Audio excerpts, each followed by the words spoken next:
me, couldn't hold me back.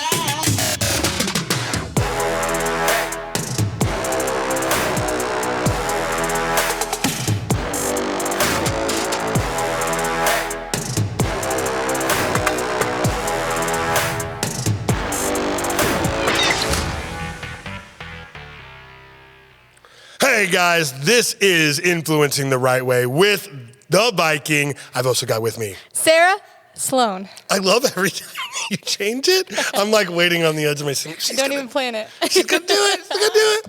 Okay, guys, thank you for listening again. We got a really cool one today. Yeah. Before just tell them the name because I love the name of this one. Came out of myself. Leaving the breadcrumbs. Boom! Oh, you ain't even ready for this. All right, before we jump in though, I do want to start by saying, if this podcast is emotionally connecting with you in your business, the way that you deal with how you connect with customers, if you agree that we should raise the standard of what the fitness industry is, if you agree that we should view ourselves as medical professionals, if you agree that we all need to be on the same page, share this. Give it to other people. Let them know what you stand up for and what you think is right. There's a lot of riffraff. There's a lot of bullshit. There's a lot of shisty stuff in the fitness industry, and it's up to you to get rid of it. All right, let's do this thing. Yeah. So breadcrumbs. Now, as you guys know, a lot of the podcasts that we do like business ones, but then the other ones we call it like the hot button and stuff, right? Our fitness advice. I actually do like, we talked about this earlier today, I like giving things like names. Yeah. Really detailed names because A, it helps you remember it. Mm-hmm. Do you know what I mean? But also like the visualization of like, breadcrumbs. You're like, oh, I can see. It makes it a thing, and you can picture it and feel it. And yeah, but if you gave it like a marketing name, it's just like, you know what I mean? It's like, oh, stupid, right? But having the cool name like this helps you remember it, helps you visualize doing it. So, Sarah, I'm actually going to start with you. I'm going to ask you, what is leaving the breadcrumbs? Yeah, let's talk about it. Okay, so this really is for outside of work. Mm-hmm. You could imagine that you spend a lot of your time at work, but there is a huge chunk of time when you're at the grocery store, when you're hanging out with and meeting new friends, when you're going out to dinner, tons of time that you spend outside of work that actually is an opportunity for you to still help someone and add value.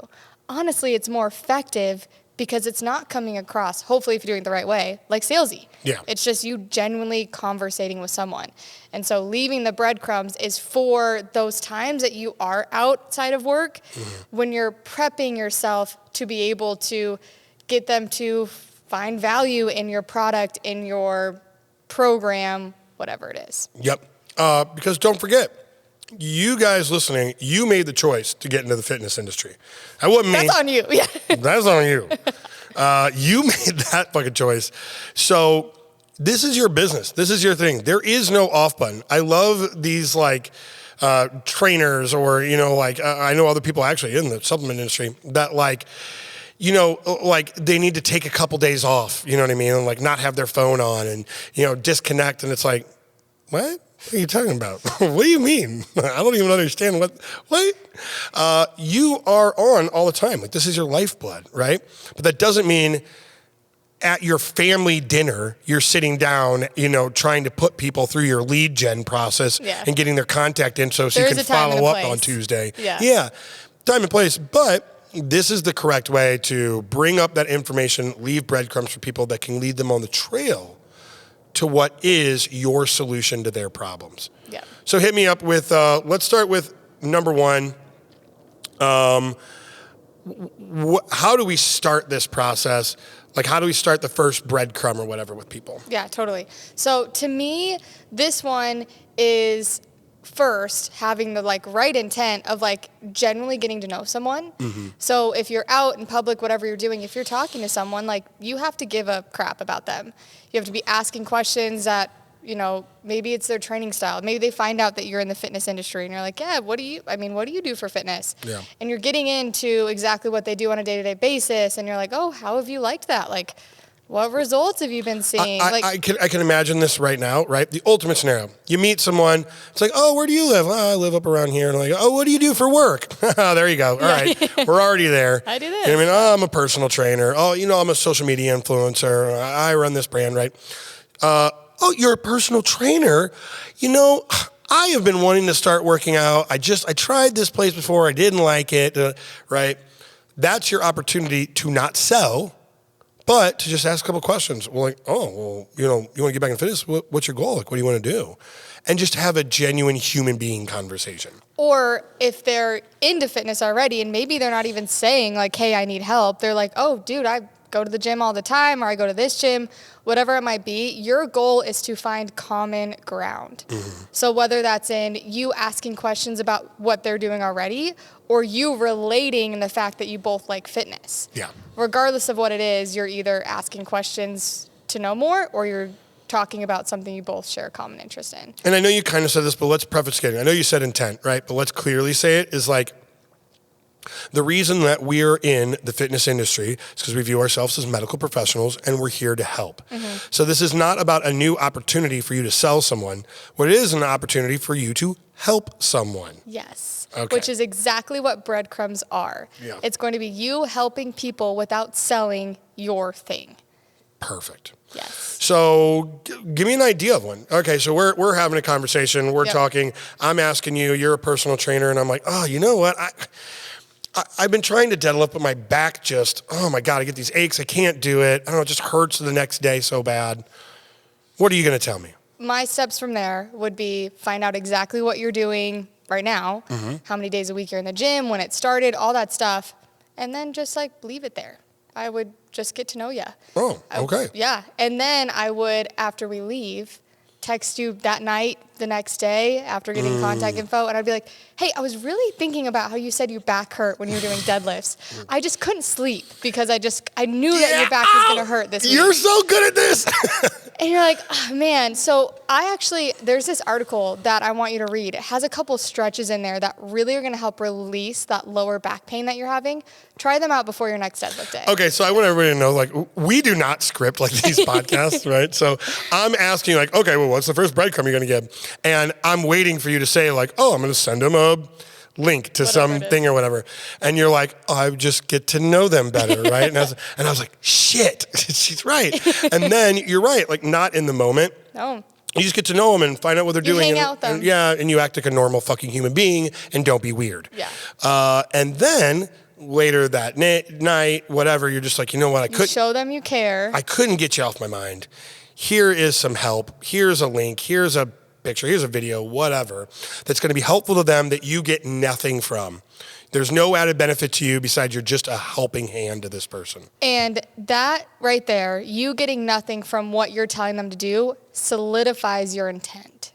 Boom. Shows them exactly like the kind of person you are. Mm-hmm. So then what you do, that's the first little breadcrumb. Mm-hmm. The next little breadcrumb is you asking, hey, how did your back feel after you added in those things?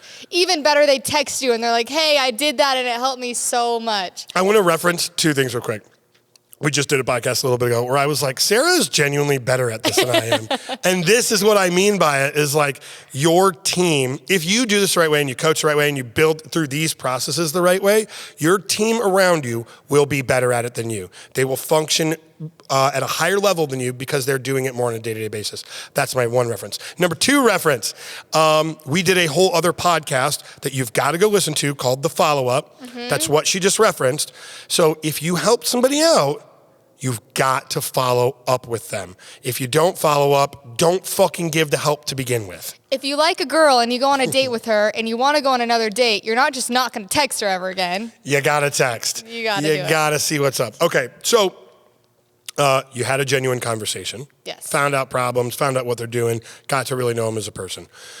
Later that night, maybe next day, you sent them a text message, giving them some good, solid info. There's no benefit to you. They're like, oh, fuck, this chick just really just cares about me. Yep. She's supposed to help me out.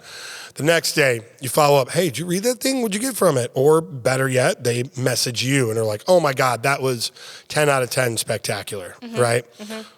Where are we going next? how many breadcrumbs you leave determines the value that you're adding to them. Yep. The more value add, the less amount of breadcrumbs you're going to leave before it ends to you actually servicing them through your product program. So let's draw this all the way out, right? Let's say then, like, oh my God, that was so helpful. Like, seriously, thank you so much. And you can follow it up with another, like, hey, just as another little reference, there's this video. Here's this guy that I really, really like. He does some great stuff with like lower back work. Here you go. Kind of let me know what you think about it, right? You might have, within that short of an interaction, built up enough value with them that in a week, like they've done the stretches, they've gone through the stuff. They're going, I train all the time, and that guy really fucking knew what he was doing. Yeah, in a week, I changed more than what I've done in the last 3 months by just like one thing this guy told me. He really helped me out. Yeah. And then what you think is, and here's just a quick thing about marketing is like, you do those things, that doesn't mean they're going to come immediately and come buy from you. It means that when they are then in the position to buy, which may be in a week, maybe it's in a month, maybe it's 6 months from now, they're going to go, hey, I remember that motherfucker that really helped me out. What was her name? Oh, that was Sarah Sloan, right? I'm gonna hit her up. Now I'm gonna go buy her training package because I trust her. Yes. Whatever it is that I'm gonna purchase, I already have a lot of trust built that she can help me and she has my best intentions at heart. Yes. So when you're leaving the breadcrumbs, your goal isn't how can I get them to sign up as quickly as possible. It's how can I provide so much value that when they are ready to do something like this, I'm their only option. Yep. They wouldn't think about going to anyone else.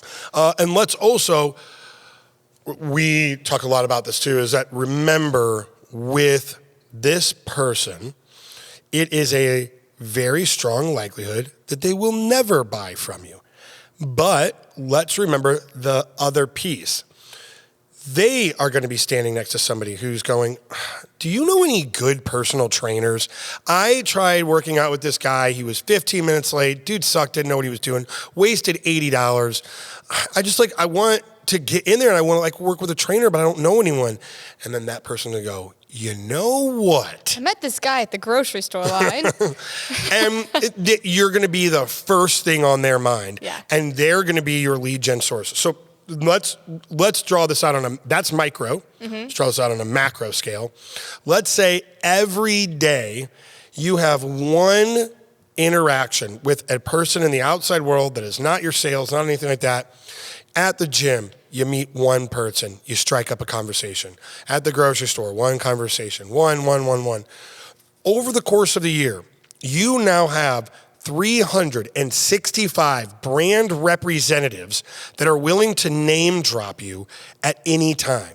I get so many trainers, online trainers, gym owners, a lot of gym owners that they're just so bewildered by how do I market? How do these Facebook ads work? And should I do a radio ad or what is this thing that I do? And it's like, did you talk to anyone? Yeah, have a conversation with just one person a day, and that's one of them. Going to be way more effective. I hate doing this where we talk about our company, but it's a good reference in this one right here is that we have a very good word of mouth.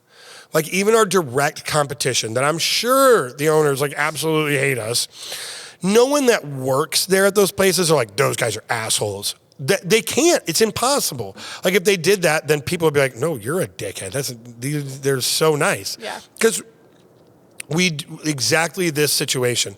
Even if, it was somebody and our reference point was could be a person that's our competitor. Yeah. Right? But if it's genuinely going to help the person, we're always going to do that. Constantly leaving breadcrumbs for people. And it's not, I like the term breadcrumbs, but it's not just to lead them to your house, right? It's to lead them to wherever. The right place. Yeah. To lead them to the right solution. And if you do that enough times, you've got hundreds of brand reps out there willing to talk about you with word of mouth, which is the most effective marketing that you can do. This is genius. And it should be a practical step. Your little journal should have every day one conversation I had with someone and gave them a little old tipperoo. A little tip.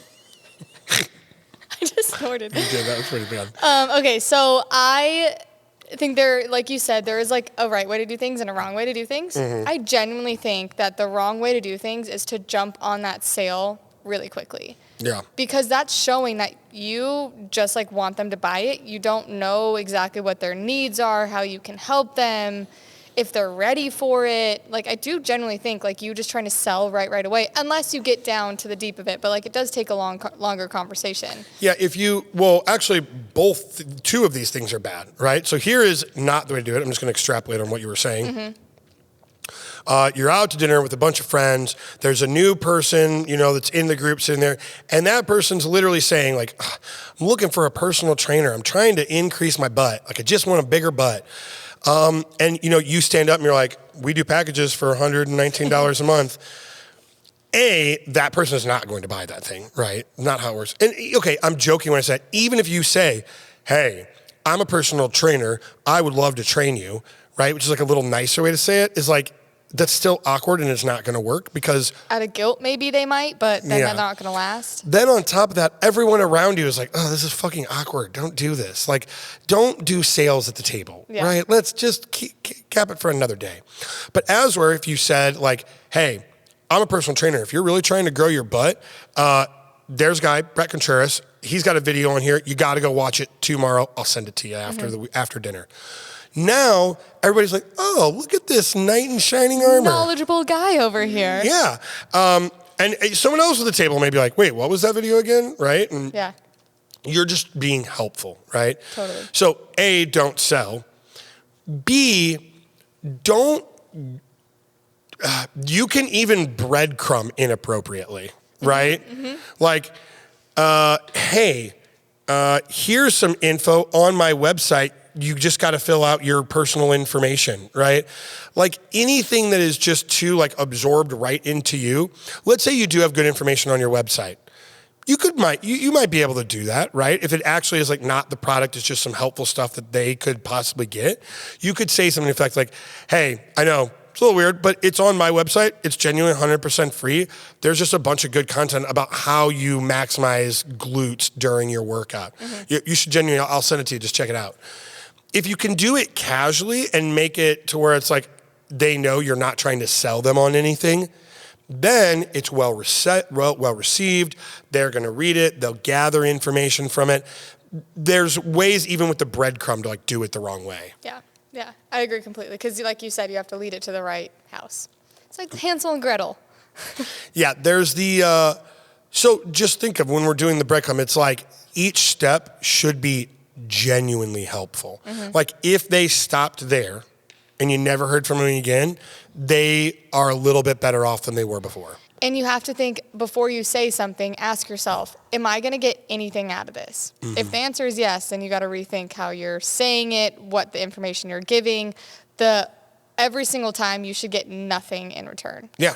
Because that solidifies your intent. Solidifies the value, solidifies the trust, absolutely all of it. Yeah.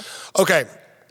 When you implement it today, it's not going to give you feedback immediately. You're not going to get sales today. But that's actually the point of this one.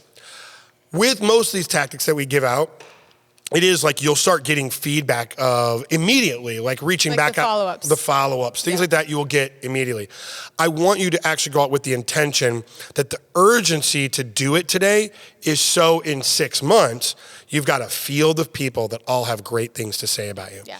I ask that you just trust, do it, believe in it, so then that way when you do it for 365 days, you hit so much results that, there's no way you don't believe in it fully. Absolutely. Yeah. All right. So that's the podcast for today. Thank you guys for listening. I do want to say I've been hassled now. So now this last time, normally our crew here tells me that I got to get people to like, subscribe, and comment. Is that right? To like. Now Sarah is telling me at the beginning of the podcast, she's going, remember, tell them to say that they're telling us to do it. So now Sarah's even hassling me. Well, it's because they actually do say to do it. They do say to do it. Sarah's hassling me. So like, subscribe, comment on here, whatever you want. Per Kent, our videographer. Thank you guys for listening. Please share this with somebody else if you know that they can see value in it too. Let's raise the standard together. We will see you next time. Woo! Is this how you Is dance that? break? Is it?